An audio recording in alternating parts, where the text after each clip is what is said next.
Dia 20 foi Dia Mundial da Saúde Bucal. E eu sempre falo que é muito importante a gente ter uma boca saudável, tanto na parte estética, que a gente sabe que mexe com a autoestima e tudo mais, mas também da parte funcional. E por isso, hoje, o De Bem com a Vida entrevista aqui na Unimed o Dr. Lucas Cavalieri, que vai tirar várias dúvidas e a gente vai falar sobre vários temas em relação à saúde bucal. Primeiramente, queria agradecer a sua participação, doutor. Olá, Gra, obrigado pelo convite. É um prazer participar do seu programa, falar um pouquinho da nossa área de atuação aqui no Hospital Unimed. Que bacana. E a gente vai começar falando de um assunto que eu vou falar, olha, de cada 10 pessoas que eu converso hoje em dia, vamos dizer que 6 até 7 sofrem disso, que é o bruxismo, né? Bruxismo. Bruxismo é um hábito parafuncional em que a pessoa vive numa vida estressada, no cotidiano. Quem que vive estressado, né, doutor? Pois é, né? No dia a dia, quem está estressado? Todo mundo, né? Exatamente. E essas pessoas que têm essa alteração psicológica, psiquiátrica, muitas vezes têm uma atividade cerebral muito aumentada, de forma que hábitos parafuncionais podem surgir, como o bruxismo ou o próprio apertamento dental. Uhum. E tem tratamento? Tem cura? Normalmente não tem tratamento, não tem cura, tem tratamento paliativo, diminuir a causa do bruxismo. Como o fator principal é o psicológico, as psicoterapias são fundamentais.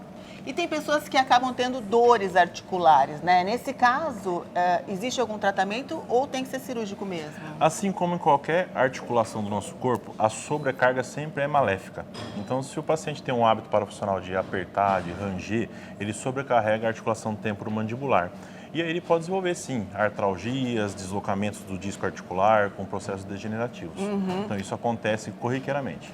E você acha que a qualidade do sono influencia na parte bucal?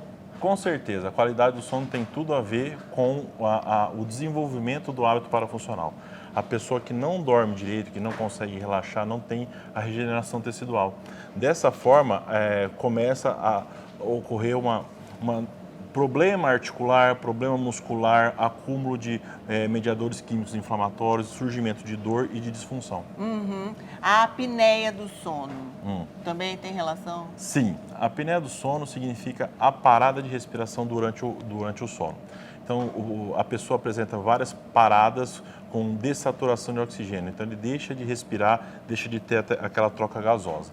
Dessa forma, ele tem microdespertares, é aquele famoso engasgo, dá aquela engasgada durante o sono para ter uma contração e poder ventilar melhor.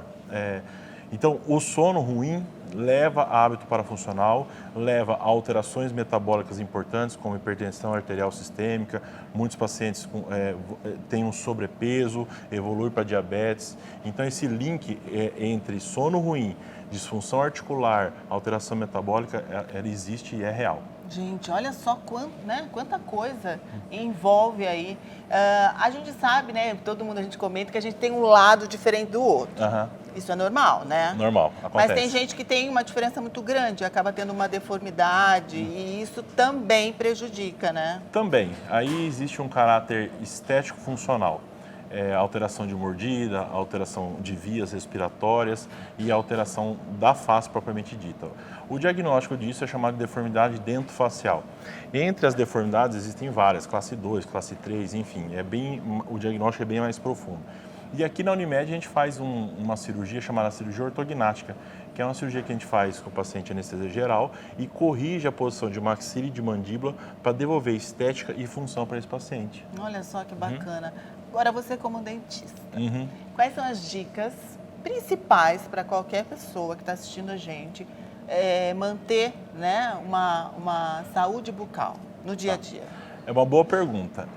Como tudo na área da odontologia e na medicina, prevenção é a melhor coisa. Então, assim, todas as doenças que têm na origem de cavidade bucal, a maioria delas tem a ver com patógenos, bactérias, vírus, fungos. Então, isso tem a ver com higiene. Se você não faz uma higiene adequada, se você não faz profilaxia, se você não passa com o seu dentista clínico para fazer higienização, limpeza, enfim, você pode desenvolver doença sim. Inclusive problemas cardíacos, pacientes, por exemplo, na UTI tem risco aumentado de pneumonia por causa de bactérias de origem bucal. Então isso é uma realidade. Então a prevenção é a melhor caminho, é a melhor saída para a gente diminuir os problemas de saúde. Uhum. E como seria no dia a dia, por exemplo? Escovação sempre depois que come, é isso? Sempre, pelo menos 4 a 5 vezes por dia. Então, escovação, passar fio dental, a higiene, alguns colutórios, ou seja, aqueles bochechos também são eficazes, mas isso não substitui a higienização com escova de dente. E qual período que as pessoas têm que ir, no caso da prevenção, ao dentista? Olha, já começa com a criancinha. A primeira dentição, que são os dentes de leite, já começa a ter que ter orientação do tipo de injeção com gás, enfim.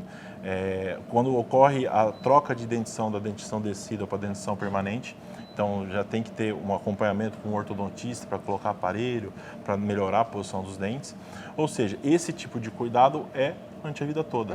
É necessário ter cuidado durante a vida toda. E eu tenho que ir de quanto em quanto tempo? Durante o ano, umas 2 vezes no ano, uma vez por ano já está ótimo ao dentista? Pelo menos uma vez a cada 6 meses. Então, 2 vezes por ano. É importante, só para ter a prevenção. Prevenção, higienização, profilaxia, limpeza, que às vezes você, por mais que a gente faça, a gente tem alguma deficiênciazinha técnica, manual. Sim. Então é bom um profissional para colaborar com isso. E é engraçado porque a gente conversa com algumas pessoas e fala assim, eu escovo o dente. Tem gente que você sabe que tem adulto que não sabe escovar o dente direito, né?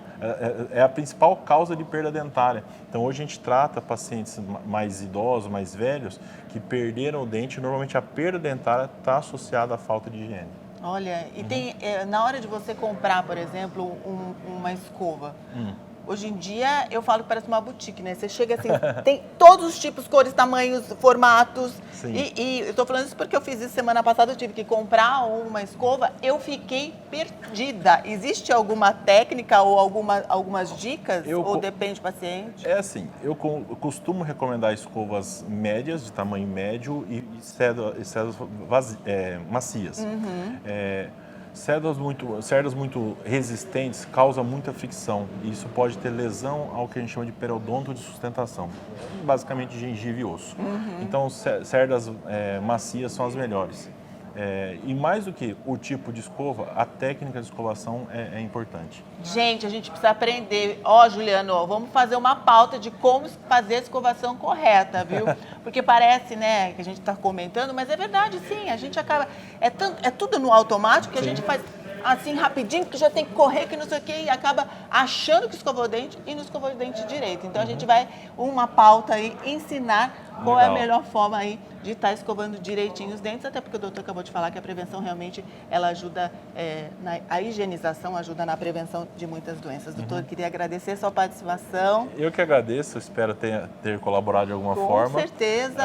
Agradeço o convite seu, da Unimed, por participar do programa. Então, muito obrigado, fico muito feliz pelo carinho. E até a próxima. Até, obrigado.